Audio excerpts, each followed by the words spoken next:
آج ہم ایک ایسے موضوع کی گہرائی میں اتر رہے ہیں جہاں صدیوں پرانی مذہبی پیشگوئیاں اور آج کی تیز رفتار ٹیکنالوجی آپس میں ٹکراتی نظر آتی ہیں۔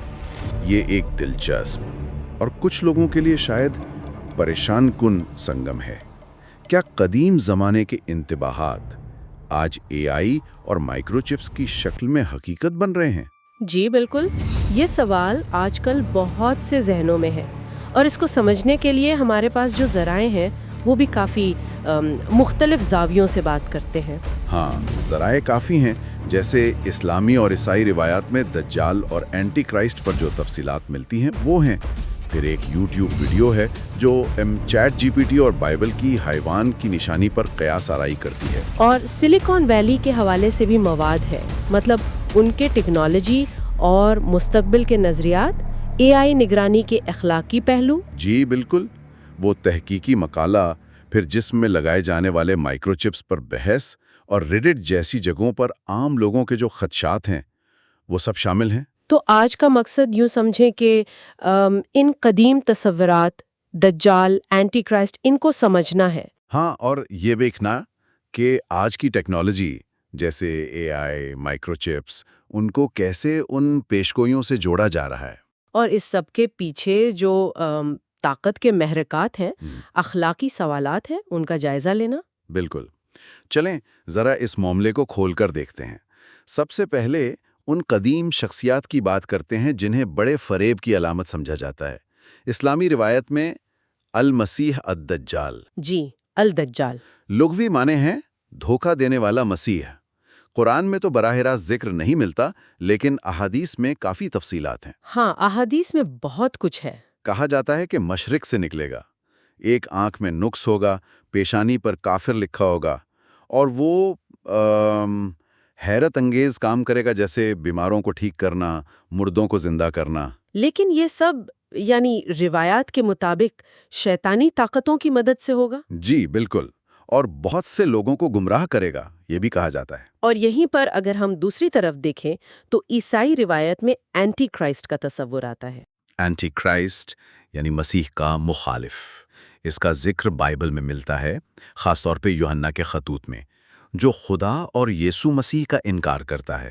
ہاں، اور اگرچہ بائبل میں کئی اینٹی کرائسٹس کا ذکر ہے، یعنی ایسے لوگ جو مسیح کی مخالفت کرتے ہیں، لیکن ایک خاص اینٹی کرائسٹ کی بات کی گئی ہے جو آخری زمانے میں آئے گا۔ اچھا۔ جی، کتاب مکاشفہ اور دیگر جگہوں پر اسے ایک ایسی شخصیت یا طاقت کے طور پر دکھایا گیا ہے جو عالمی تسلط کی کوشش کرے گا، مسیحوں پر ظلم ڈھائے گا، اور شاید خود کو خدا کی جگہ پیش کرنے کی کوشش کرے گا۔ تو ان دونوں میں دجال اور اینٹی کرائسٹ میں بنیادی بات مشترک کیا نظر آتی ہے؟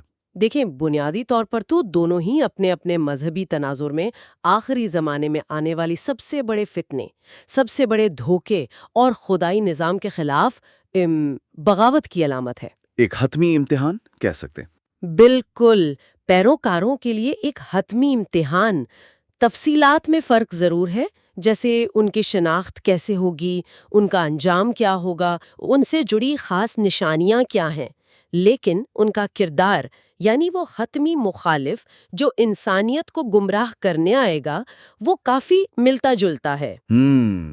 اور یہ سمجھنا بھی اہم ہے کہ یہ تصورات وقت کے ساتھ کیسے یوں کہیں کہ ایوالو ہوئے، ان کی تشریحات کیسے بدلتی رہیں۔ بالکل، اور اسی آخری زمانے کے تصورات میں ایک بہت ہی مشہور اور آج کل بہت زیر بحث چیز ہے حیوان کی نشانی یا مارک آف دا بیسٹ۔ جی، کتاب مکاشفہ سے۔ ہاں، بائبل کی کتاب مکاشفہ میں ذکر ہے، وہاں لکھا ہے کہ ایک وقت آئے گا جب لوگوں کو اپنے دائیں ہاتھ یا پیشانی پر ایک نشانی لگوانے پر مجبور کیا جائے گا، جس کا عدد 666 بتایا گیا ہے۔ اور اس کے بغیر یعنی کوئی خرید و فروخت نہیں کر سکے گا، معاشی کنٹرول۔ ہاں بالکل، خرید و فروخت کے لیے لازم۔ اور یہی وہ نقطہ ہے جہاں آج کی ٹیکنالوجی پر بحث شروع ہوتی ہے۔ یہ خیال کہ خرید و فروخت کے لیے ایک لازمی جسمانی نشانی ہو، یہ آج مطلب ٹیکنالوجی کی وجہ سے پہلے سے کہیں زیادہ قابل عمل لگتا ہے۔ ہاں، اور ہمارے ذرائع جیسے ریڈٹ پر عام لوگوں کی باتیں ہیں یا یونیورسٹی کے مضامین، وہ یہی دکھاتے ہیں۔ سب سے زیادہ بات ہوتی ہے مائکروچپ امپلانٹس کی، جی، وہ چپس جو جسم میں لگائی جاتی ہیں۔ جیسے وسکونسن میں ایک کمپنی ہے 32M اور سویڈن میں ایپی سینٹر۔ انہوں نے اپنے ملازمین کے لیے کہنے کو تو رضاکارانہ طور پر وہ چاول کے دانے جتنی چھوٹی چپس متعارف کروائی ہیں۔ اچھا۔ ان سے دفتر میں آنا جانا آسان ہو جاتا ہے، کمپیوٹر لاگ ان، یہاں تک کہ کینٹین سے چیزیں خریدنا سب اس چپ سے ہو جاتا ہے۔ سہولت تو بہت نظر آتی ہے اس میں۔ سہولت تو ہے، لیکن وہیں سے پھر خدشات بھی شروع ہو جاتے ہیں۔ فوراً پہلا سوال تو یہی آتا ہے کہ کیا یہ وہی نشانی ہے جس کا ذکر ہے؟ بالکل، اور پھر یہ کہ کیا اس سے لوگوں کی ٹریکنگ ہو سکتی ہے، نگرانی، ڈیٹا کتنا محفوظ ہے؟ اور کیا مستقبل میں یہ لازمی ہو جائے گی؟ کیا لوگوں پر دباؤ ڈالا جائے گا؟ اور سب سے بڑھ کر وہ جو جسمانی سالمیت کی بات ہے، کیا یہ اس پر حملہ ہے؟ صحیح، اور یہ صرف چپس کی بات نہیں۔ اے آئی یعنی مصنوعی ذہانت اور بڑے پیمانے پر نگرانی کے جو نظام بن رہے ہیں، جی، وہ بھی اسی بحث کا حصہ ہے۔ ہاں، ایک یوٹیوب ویڈیو کا ذکر تھا ہمارے ذرائع میں جس میں یہ دعویٰ کیا گیا کہ چیٹ جی پی ٹی جیسے اے آئی نے خود ہی بائبل کی پیشگوئیوں اور جدید نگرانی کے نظاموں میں مماثلت کی طرف اشارہ کیا۔ یہ بذات خود ایک دلچسپ معاملہ ہے۔ کیا اے آئی واقعی سمجھ رہا ہے یا وہ صرف اپنے ڈیٹا میں موجود پیٹرنز اور انسانی خدشات کو دہرا رہا ہے؟ ہاں، یہ بڑا سوال ہے۔ دیکھیں نا، اے آئی نگرانی کے اخلاقی پہلو بہت پیچیدہ ہیں۔ ایک طرف تو فائدے گنوائے جاتے ہیں، جرائم روکنا، وباؤں کو کنٹرول کرنا جیسے کووڈ ٹریکنگ میں استعمال ہوا، جی، لیکن دوسری طرف خطرات بہت بڑے ہیں۔ پرائیویسی کا تقریباً خاتمہ، شہری آزادیوں پر قدغن، حکومتوں یا بڑی کمپنیوں کے ہاتھ میں بے پناہ طاقت کا آ جانا، اور اس کے غلط استعمال کا خطرہ، جیسے اختلاف رائے دبانے کے لیے یا اقلیتوں کی نگرانی کے لیے۔ بالکل۔ اور اس میں ایک اور مسئلہ ہے الگورتھمک بائس کا۔ جی، اس کا ذکر بھی ہے تحقیقی مقالے میں۔ یعنی اے آئی سسٹم خود ہی غیر منصفانہ فیصلے کر سکتا ہے، مثلاً چہرے کی شناخت میں غلطیاں جو خاص نسلوں یا گروہوں کو زیادہ متاثر کرتی ہیں۔ اور پھر شفافیت، ٹرانسپیرنسی کا سوال۔ یہ سسٹم فیصلے کیسے کر رہے ہیں، یہ اکثر ایک بلیک باکس ہوتا ہے، سمجھ نہیں آتا۔ بالکل، اسی لیے مکاشفہ کی نشانی کا اصل مقصد سمجھنا اہم ہے۔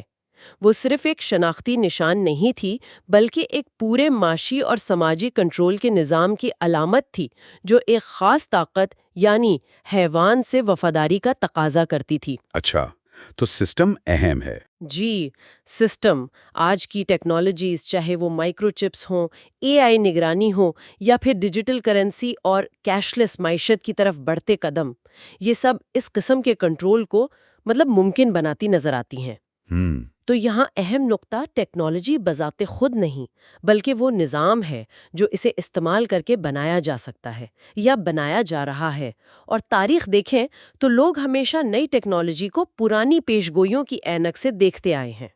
جیسے وہ ریڈٹ پر بارکوڈز کا ذکر تھا۔ بالکل، کبھی بارکوڈز، کبھی کریڈٹ کارڈز، اور اب یہ چپس اور اے آئی، یہ ایک طرح کا پیٹرن ہے۔ یہ ہمیں ایک اور شاید زیادہ حیران کن پہلو کی طرف لے جاتا ہے جسے ٹیکنو ایسکیٹولوجی کہا جا رہا ہے۔ ٹیکنو ایسکیٹولوجی؟ جی، یعنی ٹیکنالوجی کی دنیا، خاص طور پر سلیکان ویلی کی جو اشرافیہ ہے، ان کا اختتام زمانہ ایسکیٹولوجی جیسی زبان اور تصورات استعمال کرنا۔ ایک مضمون میں ذکر ہے پیٹر تھیل، مارک اینڈریسن جیسے لوگوں کا، کہ وہ اے آئی کے بارے میں بات کرتے ہوئے اکثر تباہی، اپوکلپس اور نجات، سیلویشن جیسے الفاظ استعمال کرتے ہیں۔ ہاں، یہ ایک بہت قابل غور رجحان ہے۔ ایسا لگتا ہے کہ ٹیکنالوجی، خاص طور پر آرٹیفیشل جنرل انٹیلیجنس یعنی AGI، وہ اے آئی جو انسان جیسی یا اس سے بہتر ذہانت رکھتی ہو، اسے ایک ایسی طاقت کے طور پر دیکھا جا رہا ہے جو یا تو انسانیت کو تباہ کر دے گی یا پھر اسے ایک نئی بہتر شکل دے دے گی۔ وہ ٹیکنالوجیکل سپرمین والی بات؟ جی بالکل، یا تو تباہی یا پھر ایک قسم کی ٹیکنالوجیکل میراج۔ اور اس میں دو بڑے کیمپ نظر آتے ہیں۔ ایک ہیں افیکٹو ایکسلریشنسٹس یا EAC، جی، ان میں اینڈریسن اور اوپن اے آئی کے سیم آلٹمین جیسے لوگ شامل ہیں۔ ان کا نعرہ ہے ٹیکنالوجی کی ترقی کو بس تیز کرو ہر قیمت پر۔ کوئی رکاوٹ، کوئی اخلاقی بحث، کوئی ضابطہ، وہ اسے دشمن سمجھتے ہیں۔ وہ اے آئی کو تقریباً ایک نجات دہندہ کے طور پر دیکھتے ہیں۔ ایک طرح کا ٹیکنو مثبت،